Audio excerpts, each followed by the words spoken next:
All right. I've been asking a lot of people about Andrew Cogliano this weekend. He's emerged as a really important storyline in working with some of these players. What have you seen in his influence on some of these prospects since he joined the front office?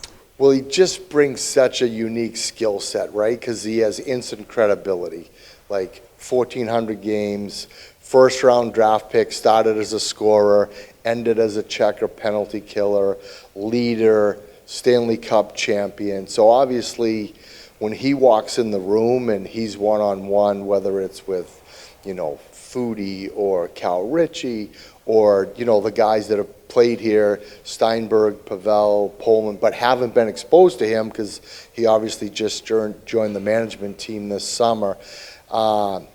It's great. I mean, he met with Ivan this morning on video. He's meeting with individuals one-on-one.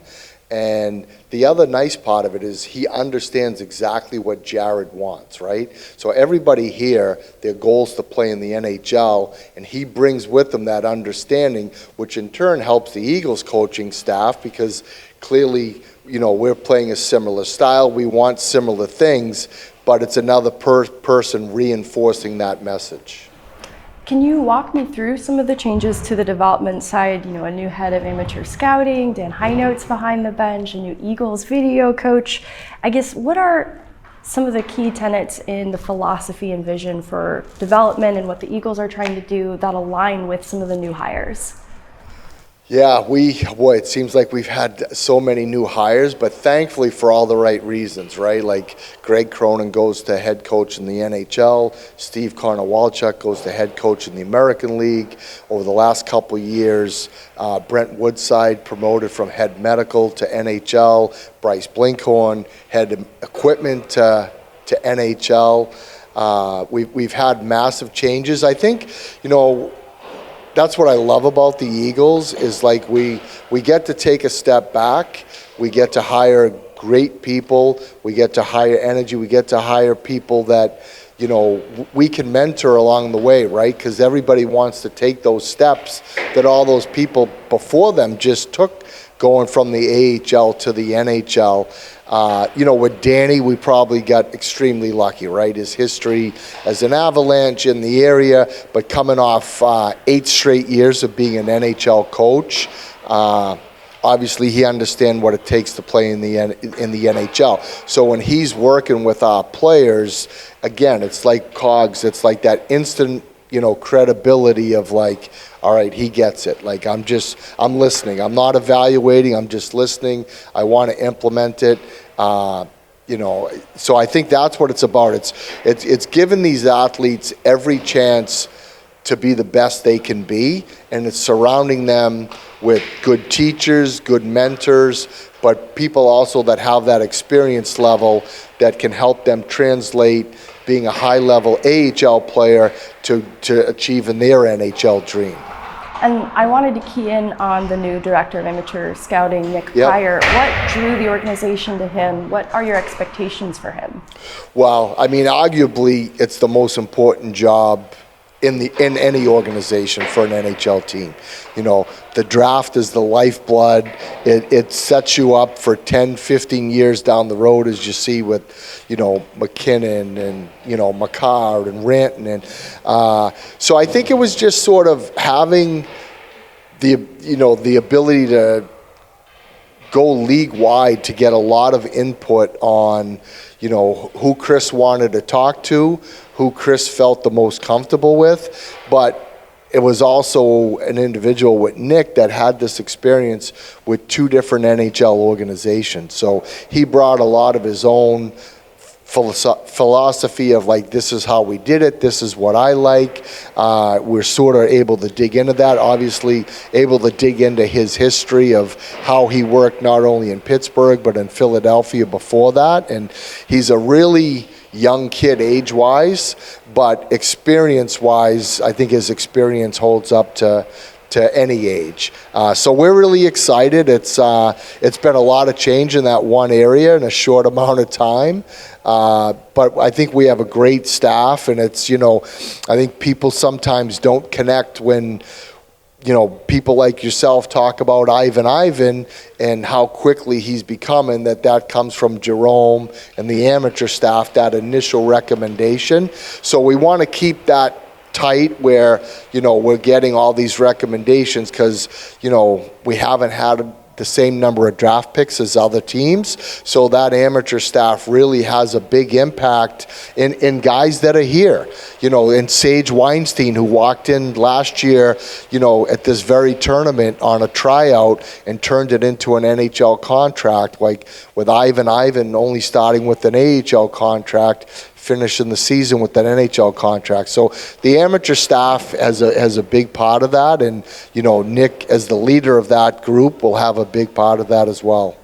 And you mentioned earlier some of the changing personnel has been born from very good reason, like Cronin getting the job in Anaheim. Yep. How have you seen the Eagles' identity take shape under Aaron Schneekloth's coaching? Well, I think the nice part is nobody understands the Eagles' identity more than Schneeks, right? Like, he's been there since day one. Ryan Bach's been there since day one.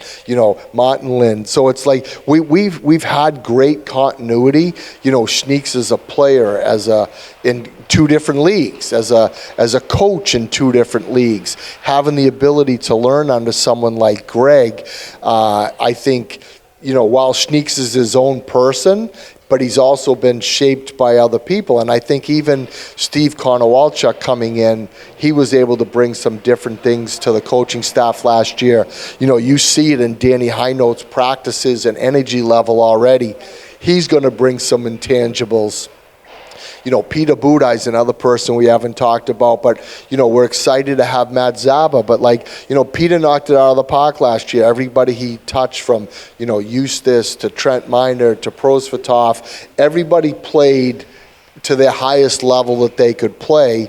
But, we're excited for Peter to go to the NHL, and we're excited for Matt to start his coaching journey in the American League and, have a whole, now he's got his own 3-4 guys to work with and, develop and get to the NHL.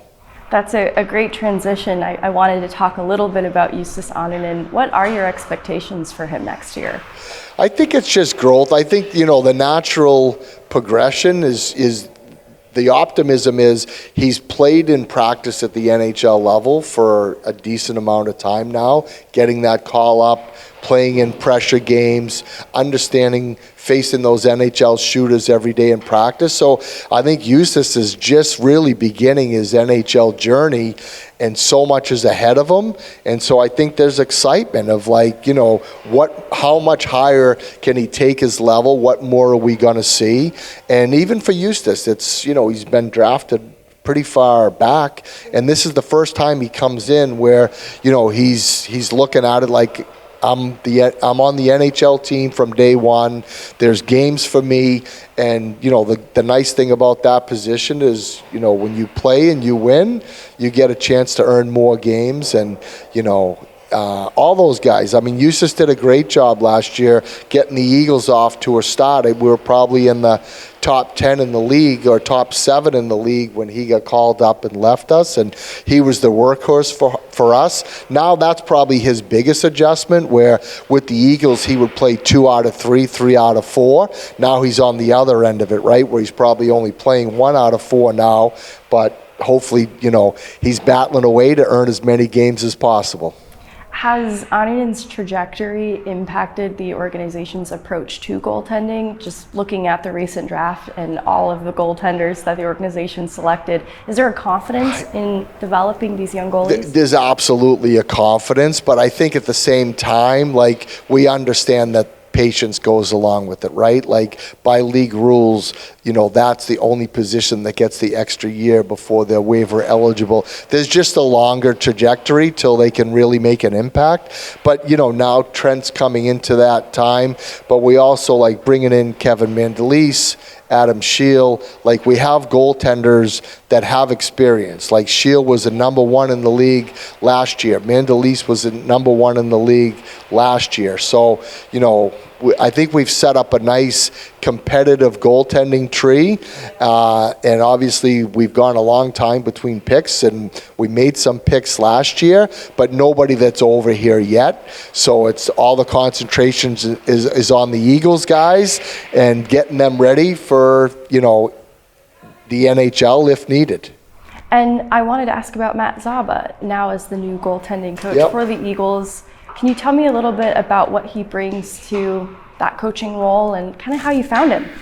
So, word of mouth, like you know, the goaltending world is its own world, right? So it's like it's pretty small and insulated. So we reached out to a lot of people and other organizations that we trusted. We certainly leaned on Peter. We leaned on Craig Billington. You know, we leaned on our own goaltending tree, and then we just started the interview process. And you know, I think Matt has a great path, right? He played D1 college at Colorado College.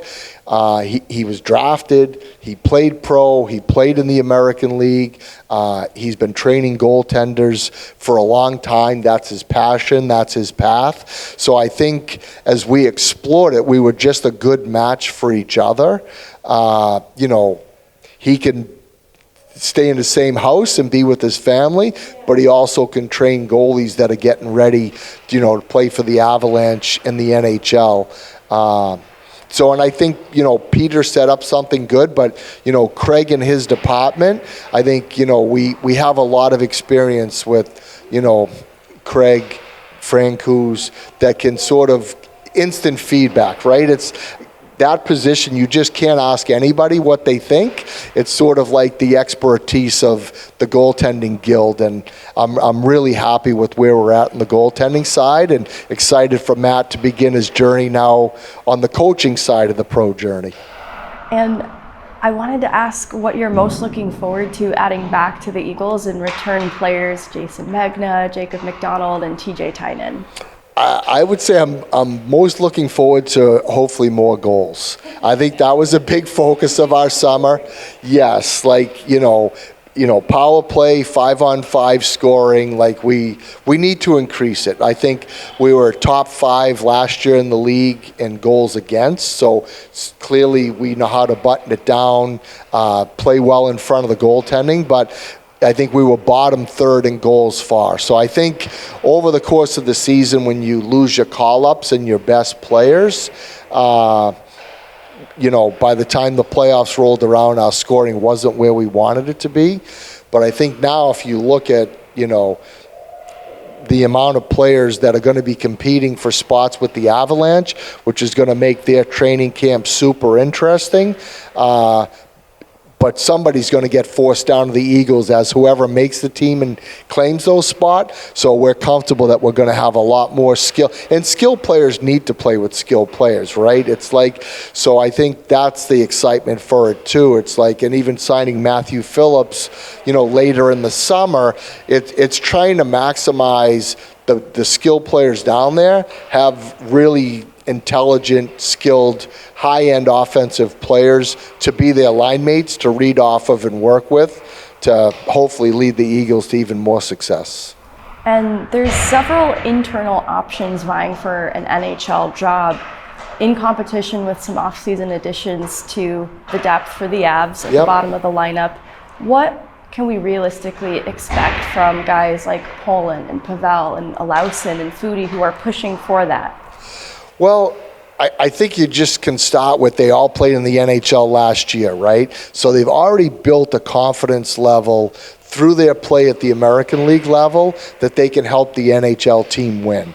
And I think that's important, and that's where Jared comes in, because Jared's part of that confidence, right? You're not playing in the NHL back-to-back or getting called up without having Jared's confidence. So I think they've crossed that hurdle, and now, you know, this is where Cogs comes in, and he's trying to help these guys, especially those guys in that area that are trying to make the team, whether it's Wagner, Kovalenko. We had a lot of guys that have played, the 4 you mentioned, Wagner, Kovalenko, like, you know, Megna, played with Boston last year, but Avs the year before. So it's like we have a large amount of players that have that experience at that level, have the confidence of the organization, and I think that's going to me, be where the intrigue lies in training camp, is like who can just grab that momentum from day one in practice, take it into game 2, take it into the first preseason game, because there's real opportunity there. Right. Actually, I think you used the word intriguing, and so I didn't mention Sam Malinsky, but I wanted to focus on his roster battle that's ahead, because the Avs loaded up on the blue line with some really talented players. Yep. What is the challenge ahead for him, and does he have any advantages? Well, I think his advantage is he played 17 games last year. It was a fairly large sample size for a first-year pro who was on a college campus the year before. So I do think he has a little advantage in that, but I also think he has the advantage. We have confidence in him as an organization, right? And he sort of plays to the Avs identity, right? Everything's skating, first pass, join the rush, get the puck to the skilled forwards as quick as possible so they can do what they need to in the neutral zone and on the entries.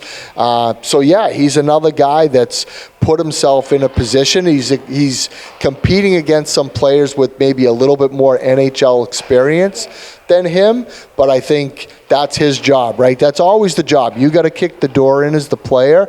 You have to leave no doubt with the coaching staff that you're better than the guys that you're competing with. But Sam's certainly a guy, from my Eagles hat standpoint, that I'm excited to see what he can do in NHL training camp, because there's a lot of belief in our staff that he can help the Avalanche in the long term. And looking at the players that he's sort of battling against, they're cut from a similar cloth. Brandstrom can move the puck. Shillington's very fast. What can Malinsky bring that will separate him from that? I think he just has to play his game, in all honesty. I mean, I think you saw it last year when he played. He stuck out as a guy that is ready to play at that level. So part of it is just bringing his best, building off of what he's learned. He came in from, college, got that glimpse in the playoffs, and then had a full season, including NHL games. So he's really grown, he's learning, he's developing, and I think this is only his second NHL training camp, but it's different than his first. He's accumulated a lot of knowledge, a lot of experience, and I think he has that confidence now too, that I belong, I can help here. So he just has to play his game and then, do his best and see how it goes. He's going to get a chance. Like, he's a guy that, when you're putting the preseason roster together, he's a guy that's, going to be included more than most. So that's the most important thing, is just taking advantage of his opportunity. I wanted to return to the addition of Dan Heino. Yep. Everybody I've asked has had such a fun answer in what he's already immediately brought. Yep. To this coaching role, and I wanted to know what your take, what have you seen in the immediate return? Well, I think for me it's energy, it's positivity, it's personality, and it's credibility. Because like I said, if you go back to Nashville, where his most recent NHL team, and you look at, Kiefer Sherwood, Cole Smith, Tommy Novak, like they've really developed guys that were excellent AHL players that never really got the chance in the NHL. And then with Dan as part of that staff and the forward working with those guys, all those guys all of a sudden broke through, went from the two-way contracts to the one-way contracts to being in the NHL every night. And that's what we're excited about. When he's dealing with the player one-on-one, he's got a lot of weight behind that of, like, not only has he done it as a player, but more recently he's also helped players achieve their dreams and goals of going from AHL call-up to full-time NHL player. And he does it in such an infectious way. Everything is upbeat and energy. Like, you watch him on the ice, and you cringe sometimes because he doesn't have full equipment on, but there's times where his approach is like he has full equipment on, and he's battling for position in front, and he's doing things with the players. So, like, you know, learning has to be fun too, right? So, like, I think him bringing that energy level to practice, it's going to excite our guys. And whoever starts with the Eagles, I think those are the guys he'll be rolling his sleeves up with right away to get them to the NHL as quick as possible. And as soon as the Avs have a need, he's worked with those guys, with Aaron, with Tim, to get those guys ready. So the goal is for everyone to get to the Avs and stick. Be a long-term player that can help the Avalanche win. And this will be my last one, but can you shed some light on Kovalenko and the AHL clause and the implications of where he's looking to be next year? Yeah, I mean, I think he's another guy that he's extremely excited to come into camp. As you know, unfortunately, like, he got hurt his last KHL game before he came over. He missed at least 4 weeks. It could have been 5 weeks. So, unfortunately, we had the ability to get him over earlier with the KHL season ending, but he missed a lot of experience. So I think he did a great job getting himself up and running. Like, you watched him when he played with the Eagles. Like, he's a top 6 impact player down there that stands out. And he got a chance to play in playoff games with the Avs. So I think that speaks to the organization's confidence in him. But he's another guy now, like, the ball's in his court to come into training camp, practices, NHL preseason games, and just show the organization needs to have him in the NHL. Like, that's his challenge. He's got, you know, we talked about some of the competition, and there's a lot of guys in that group that are competing for jobs that have the ability, and, you know, that's his challenge, is to sort of come in and show that he's at the head of the line, just like it's the other guy's job to show that they're at the head of the line. Right. All right. That's all I had for you. Thank you so much, Kevin. You've been so generous with your time. I'm very excited for the Eagles season. I can't wait. It's coming very quickly. I'm so excited.